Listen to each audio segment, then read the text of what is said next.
Dear students, अस्सलाम वालेकुम।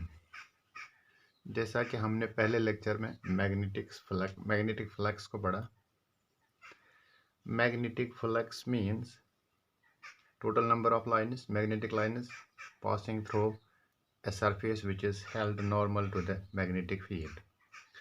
So there are three cases: when the surface is placed at any angle, when the surface is at right angles to the direction of the magnetic field, and when it is parallel to the direction of the magnetic field.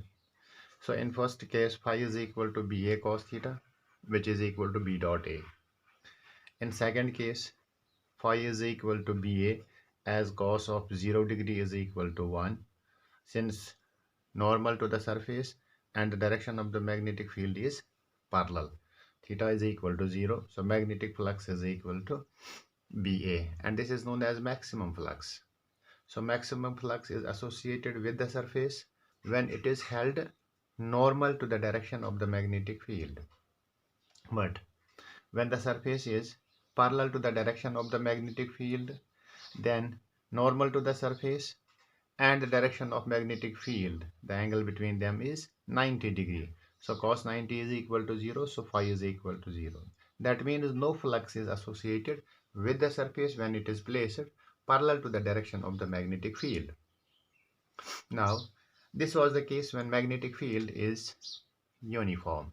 But when magnetic field is non-uniform, then we have to divide the surface into small area elements, and the flux associated with small element is B dot dA, and the total flux is obtained by the process of integration.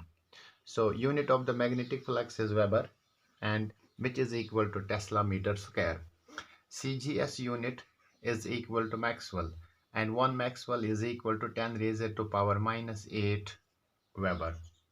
A slight rectification needs in the lecture first, that is, there I have written 10 raised to power 8, but that is not, that is 10 raised to power minus 8, and the dimensional formula is M1 L2 T minus 2 A raised to power minus 1. Now the students, today's topic is Faraday's experiment, how an induced EMF is produced in a coil due to which an induced current flows. For that, it took him 14 years to prove, so he performed an experiment that is known as Faraday's experiment. This experiment is relative motion between a magnet and a conducting coil. So you see, in the coil there is, in this experiment there is only one coil, a galvanometer connected to it, and a Bohr magnet. Simple experiment. Now a relative motion means when the magnet is moved towards the coil or the coil is moved towards the magnet. One of the two, not both, one of the two. Either coil is kept at rest and the magnet is moved towards, or magnet is kept at rest and the coil is moved towards or away from the magnet. Now when a Bohr magnet is at rest with respect to the coil, the galvanometer shows no deflection. Since galvanometer is a device which is used to detect and measure small currents in a circuit. When it shows the deflection, that means current flows through it. When it shows no deflection, that means no current flows through it. तो galvanometer जब deflection दिखा सकता है तब इसमें current होगी, नहीं दिखाता है तो इसमें करंट नहीं होगी. तो फैराडे ने क्या किया? He kept the magnet at rest with respect to the coil, and he observed that there is no deflection in the galvanometer, which indicates that there is no EMF or there is no current in the circuit. This was the first experience when the magnet is kept at rest. Now in second case, when the north pole is moved towards, there is increase in the flux, galvanometer shows deflection. Dear students, These are the magnetic lines of force of a bar magnet. So direction is outwards at the North Pole and inwards at the South Pole. When the North Pole is taken towards the coil, more number of lines pass through the coil. Number of lines means the flux. So there is increase in the flux. Simple. When North Pole moves towards, there is increase in flux. When there is increase in flux, galvanometer shows deflection, which indicates that there is induced EMF and induced current. As you know, in the circuit there is no source of EMF, a battery or a cell, a coil connected to a sensitive galvanometer, and there is a magnet. So when flux increases, galvanometer shows deflection. Galvanometer will show only deflection when there is current. So it indicates there must be some current. Current is due to the induced EMF. Next. When the North Pole is taken away, the direction of the deflection reverses, and hence the current is in opposite direction. Simple. When North Pole is taken away from the coil, there is decrease in the flux. There is decrease in the flux. So again, change in flux. Due to the change in flux, induced EMF is produced, which induces the current. Hence, the galvanometer shows the deflection. So the deflection is only due to the change in the flux and due to the relative motion of the magnet. Next, when South Pole is moved towards or away, the deflection is in the opposite direction as compared to the step first and step second. So let us consider. If North Pole is taken towards, then let us consider the deflection is towards left. When North Pole is taken away, deflection will be towards right.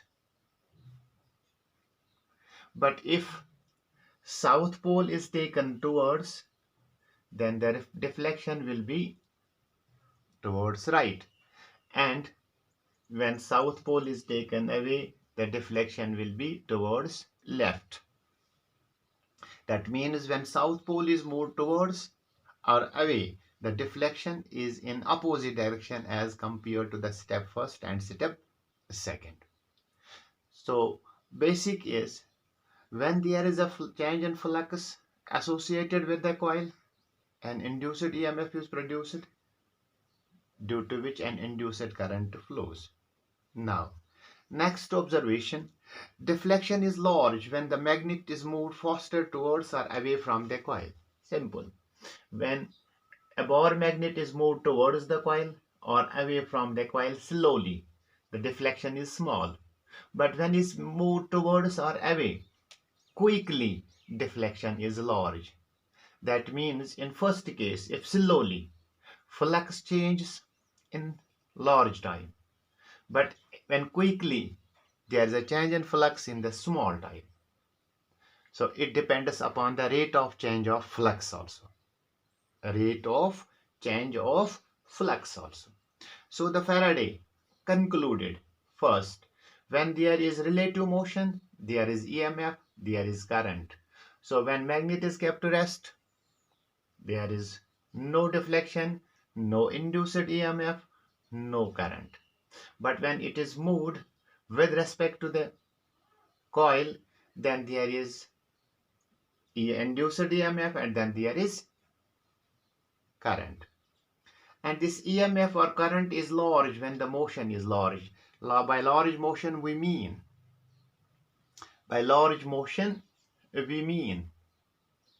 when the change of the flux takes place in a small time, that is rate of change of flux. Induced EMF depends upon the rate of change of flux.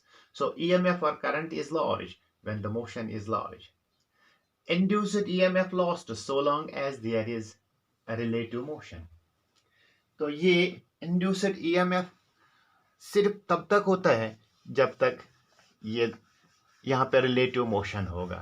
When the magnet stops, then there is no induced EMF and there is no induced current. So these were the conclusions of the Faraday's experiment. Using these conclusions, he suggested two laws. Jin laws को हम कहते हैं Faraday's laws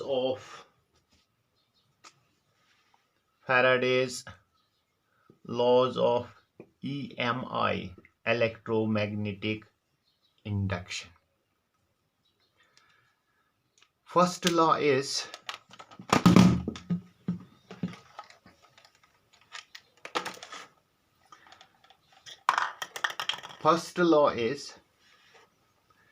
an EMF is induced in a coil or circuit when there is a relative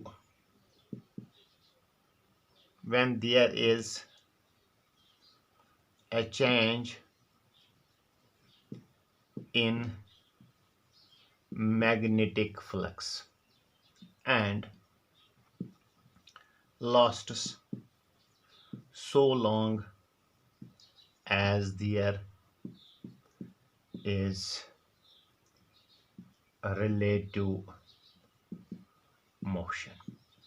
This is law number first. And EMF is induced in a coil or a circuit when there is a change in magnetic flux and lasts so long as there is relative motion. Number second, the magnitude of induced EMF is directly proportional to the rate of change of flux. So let us derive its mathematical form. Let phi1 is equal to flux linked with coil at time t1. Phi2 is equal to flux linked with the coil at time t2. Change in flux is equal to change in flux in time t2 minus t1 is equal to phi2 minus phi1, implies rate of change of flux.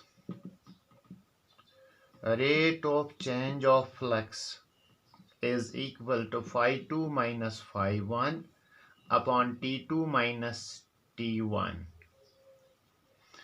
Induced EMF E is equal to, it is d phi upon dt. So this gives the magnitude of induced EMF. It is directly proportional to d phi divided by dt. So the difference between phi2 minus phi1 is written by d phi and t2 minus t1 is dt. Or magnitude of E is equal to k d phi upon dt. Here in SI system k is equal to 1.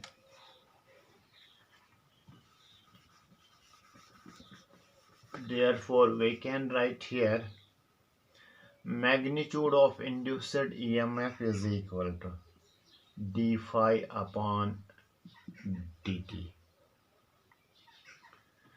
So this is the magnitude of the induced EMF produced in a coil whenever there is a relative motion. Now,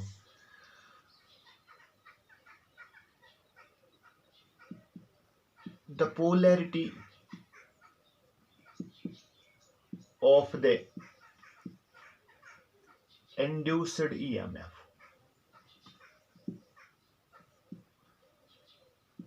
was not given by Faraday.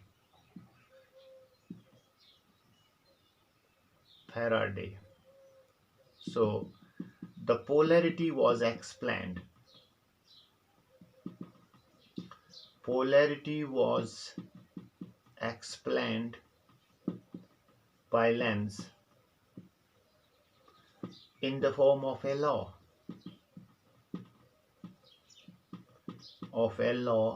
called Lenz's law, which will be explained in the next lecture. So if the coil is having n number of turns, so for n number of turns of a coil, so we can write here E is equal to n d phi divided by dt. So this was the Faraday's experiment and the Faraday's laws of electromagnetic induction. So what you have to remember, that is, an induced EMF or current, it is produced in a circuit or a coil when there is a change in the magnetic flux. When there is no change in the magnetic flux, there is no induced current or induced EMF. The magnitude of the induced EMF or the current, it depends upon the quantity of the motion. It depends upon the rate of change of flux. So on the basis of these observations, you have to remember the laws. An EMF is induced in a coil or circuit when there is a change in the magnetic flux, and this EMF lasts so long as there is relative motion. When there is no relative motion, there is no EMF or no current, and the magnitude of the induced EMF is directly proportional to the rate of change of flux. So if phi1, phi2 are the fluxes at time t1 and t2, change in flux means phi2 minus phi1, time interval t2 minus t1. So magnitude of the induced EMF is directly proportional to the rate of change of flux. Rate of change of flux is written by d phi upon dt. So if E is equal to K into d phi divided by dt, in SI system K is equal to 1, so we can write E is equal to d phi divided by dt. For a coil having n number of turns, we can write it as n d phi divided by dt. But Faraday couldn't give the direction of the induced EMF or the polarity of the induced EMF. That was explained by Lenz in the form of a law that is known as Lenz's law. So in Lenz's law, magnitude of EMF is equal to minus n d phi divided by dt. The only thing that was introduced by the Lenz is the negative sign, so which will be explained in the next lecture, inshallah. Thank you.